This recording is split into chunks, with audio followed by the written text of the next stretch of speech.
Friends, ದಿಢೀರ್ ಅವಲಕ್ಕಿ ದೋಸೆಗೆ ಮೊದಲನೇದಾಗಿ ಅವಲಕ್ಕಿ ತಗೋಬೇಕಾಗುತ್ತೆ. ಅವಲಕ್ಕಿ ತೊಗೊಂಡಿದ್ದೀವಿ. ನಂತರ ಇಲ್ಲಿ ರವೆ ಬೇಕಾಗುತ್ತೆ. ಇಲ್ಲಿ ನಾವು ಮೀಡಿಯಂ ರವೆನ 1 ಕಪ್ ಆಗೋಷ್ಟು ತೊಗೊಂಡಿದ್ವಿ. ಅವಲಕ್ಕಿನೂ ಕೂಡ 1 ಕಪ್ ಆಗೋಷ್ಟು ತೊಗೊಂಡಿದ್ದೀವಿ.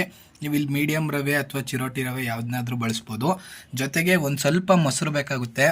ಈ ಒಂದು 1/4 ಲೀಟ್ರನ್ನ ತೊಗೊಂಡಿದ್ದೀವಿ. ಇಷ್ಟು ಕೂಡ ಬೇಡ, ಒಂದು ಸ್ವಲ್ಪ ಆದರೆ ಸಾಕು. ಒಂದು ಸ್ವಲ್ಪ ಒಂದು ಕಪ್ ಆಗೋಷ್ಟು ಮೊಸರು ಇದ್ದರೆ ಸಾಕು, ಅಷ್ಟಾದರೆ ಸಾಕಾಗುತ್ತೆ. ಮೊದಲಿಗೆ ಈ ಒಂದು ಅವಲಕ್ಕಿನ ತೊಗೊಂಡಿರೋದನ್ನ 1 ಕಪ್ ಆಗುವಷ್ಟನ್ನು ನೀಟಾಗಿ ನೀರಲ್ಲಿ ನೆನೆಸಿ ಒಂದು ಅರ್ಧ ಗಂಟೆ ನೆನೆಸಿ ಇಟ್ಕೋಬೇಕು. ಅವಲಕ್ಕಿನ ಬೇರೆ ನೆನೆಸಿ ಇಟ್ಕೊಂಡಿದ್ದೀವಿ. ನಂತರ ಈ ಒಂದು ರವೆನೂ ಕೂಡ ಅಷ್ಟೇ ತೊಳೆದ್ಬಿಟ್ಟು ನೀಟಾಗಿ ಒಂದು ಅರ್ಧ ಗಂಟೆ ನೀರಲ್ಲಿ ನೆನೆಸಿ ಇಟ್ಕೊಂಡಿದ್ದೀವಿ. ನೋಡ್ತಾ ಇರ್ಬೋದು, ನೀರಲ್ಲಿ ನೆನೆಸಿದ್ದೀವಿ. ಈ ರೀತಿ ಅರ್ಧ ಗಂಟೆ ನೀವು ನೀರಲ್ಲಿ ನೆನೆಸಿ ಇಟ್ಕೋಬೇಕಾಗುತ್ತೆ, ಎರಡನ್ನೂ ಕೂಡ ಬೇರೆ ಬೇರೆ. ನಂತರ ಫ್ರೆಂಡ್ಸ್, ಈಗ ಒಂದು ಮಿಕ್ಸರ್ ಜಾರನ್ನು ತಗೊಂಡು ಅವಲಕ್ಕಿನ ಹಾಕೋಣ. ಮೊದಲನೇದಾಗಿ ಈಗ ನೆನೆಸಿಟ್ಟಿರೋ ಅವಲಕ್ಕಿ ಎಲ್ಲವನ್ನು ಕೂಡ ಹಾಕೋತಾ ಇದ್ದೀವಿ. ಈ ನೆನೆಸಿಟ್ಟಿರೋ ಅವಲಕ್ಕಿನ ಹಾಕ್ಕೊಂಡು ನೀಟಾಗಿ ಗ್ರೈಂಡ್ ಮಾಡ್ಕೋಬೇಕು. ಅವಲಕ್ಕಿನ ಹಾಕೊಂಡ ನಂತರ ಈಗ ಇದಕ್ಕೆ ನಾನು ಆಗಲೇ ಹೇಳ್ದಂಗೆ 1 ಕಪ್ ಆಗೋಷ್ಟು ಮೊಸರನ್ನು ಸೇರಿಸ್ತಾ ಇದ್ದೀವಿ. ಒಂದು ಲೋಟದಲ್ಲಿ ಇಷ್ಟ ಆದರೆ ಮೊಸರು ಸಾಕು. ಮೊಸರನ್ನ ನೀವು ಸೇರಿಸ್ಕೊಂಡ್ರೆ ತುಂಬ ಚೆನ್ನಾಗಿ ಬರುತ್ತೆ. ಆದ್ದರಿಂದ ಈಗ ಅವಲಕ್ಕಿ ಎಲ್ಲವನ್ನು ಕೂಡ ಸೇರಿಸಿ ನೀಟಾಗಿ ಈಗ ಮಿಕ್ಸನ್ನು ಮಾಡೋಣ. ಈಗ ನೀಟಾಗಿ ಅವಲಕ್ಕಿ ಸೇರಿಸಿದ್ದೀವಿ. ಈಗ ನೀಟಾಗಿ ಗ್ರೈಂಡ್ ಮಾಡ್ಕೋಬೇಕು. ನೀವು ಒಂದು ಸ್ವಲ್ಪ ನೀರನ್ನು ಸೇರಿಸ್ಕೊಂಡು ಗ್ರೈಂಡ್ ಮಾಡ್ಕೊಳ್ಳಿ, ಆಗ ನೀಟಾಗಿ ಬರುತ್ತೆ. ಇರ್ಬೋದು ಫ್ರೆಂಡ್ಸ್, ಈಗ ಇದು ಇಷ್ಟಾಗಿದೆ. ಈಗ ಇದಕ್ಕೆ ಏನೊಂದು ನೆನೆಸಿಟ್ಟಿದ್ವಿ ಈ ಒಂದು ರವೆನ, ಇದನ್ನು ಕೂಡ ಸೇರಿಸಿ ನೀಟಾಗಿ ರುಬ್ಕೋಣ. ಈಗ ಎಲ್ಲವನ್ನು ಕೂಡ ಸೇರಿಸ್ಕೊಂಡು ಈಗ ರುಬ್ಕೋತಾ ಇದ್ದೀವಿ. ಈಗ ಇನ್ನೊಂಚೂರು ನೀರು ಬೇಕು ಅಂದರೆ ನೀರನ್ನು ಸೇರಿಸ್ಕೊಳ್ಳಿ. ಇನ್ನೊಂಚೂರು ನೀರನ್ನು ಸೇರಿಸ್ಕೊಂಡು ನೀಟಾಗಿ ರುಬ್ಕೋಬೇಕು. ಮಾಮೂಲಿ ದೋಸೆ ಇಡ್ಲಿಗೆ ರುಬ್ತೀವಲ್ಲ, ಅದೇ ರೀತಿ ರುಬ್ಕೋಣ.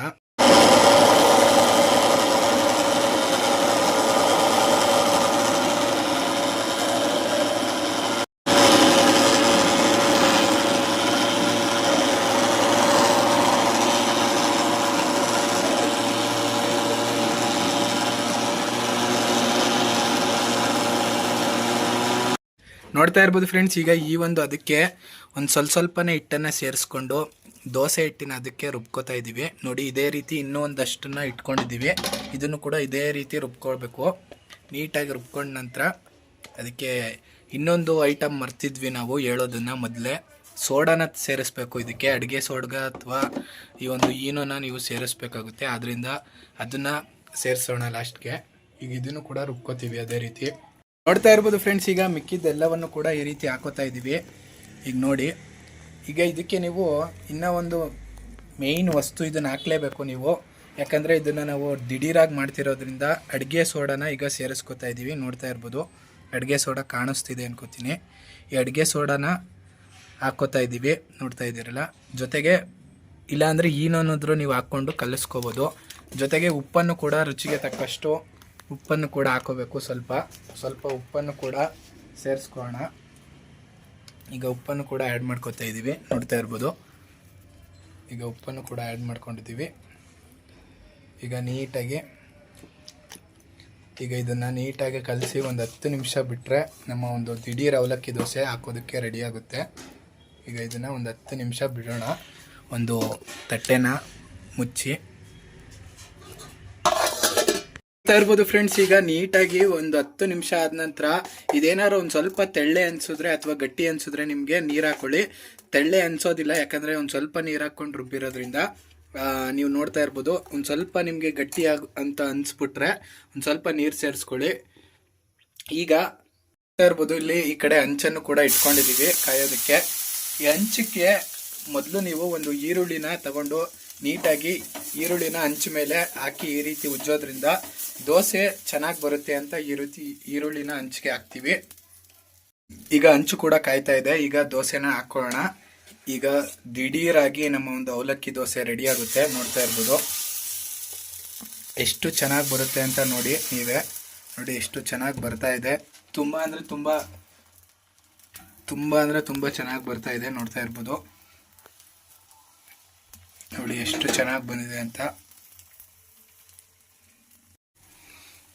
ನೋಡ್ತಾ ಇರ್ಬೋದು ಫ್ರೆಂಡ್ಸ್, ಈಗ ಎಷ್ಟು ಚೆನ್ನಾಗಿ ಬರ್ತಾ ಇದೆ ಅಂತ ದೋಸೆ ನಿಮಗೆ ಕಾಣಿಸ್ತಾ ಇದೆ. ಈಗ ಇದಕ್ಕೊಂದು ಸ್ವಲ್ಪ ಎಣ್ಣೆ ಹಾಕೋಣ. ಒಂಚೂರು ಎಣ್ಣೆ ಹಾಕ್ಕೊಂಡು ನೀಟಾಗಿ ಈಗ ನೋಡಿ, ಈಗ ನೀಟಾಗಿ ತಿರುವಾಕೊಂಡು ನೀಟಾಗಿ ಇನ್ನೊಂದು ಕಡೆನೂ ಕೂಡ ನೀಟಾಗಿ ಬೇಯಿಸ್ಕೊಳ್ಳೋಣ. ನೋಡಿ ಎಷ್ಟು ಪರ್ಫೆಕ್ಟಾಗಿ ಬರ್ತಾ ಇದೆ. ದೋಸೆ ಹೇಳೋಲ್ಲ ಅಂತ ಹೇಳೋಂಗೆ ಇಲ್ಲ ನೀವು, ಅಷ್ಟು ಚೆನ್ನಾಗಿ ದೋಸೆ ಬರ್ತಿದೆ. ನೋಡಿ ಎಷ್ಟು ಚೆನ್ನಾಗಿ ಬಂದಿದೆ ಅಂತ ನೀವೇ, ತುಂಬ ಅಂದರೆ ತುಂಬ ಚೆನ್ನಾಗಿ ಬಂದಿದೆ. ನೋಡ್ಬೋದು ಎಷ್ಟು ಚೆನ್ನಾಗಿ ದೋಸೆ ಬಂದಿದೆ ಅಂತ.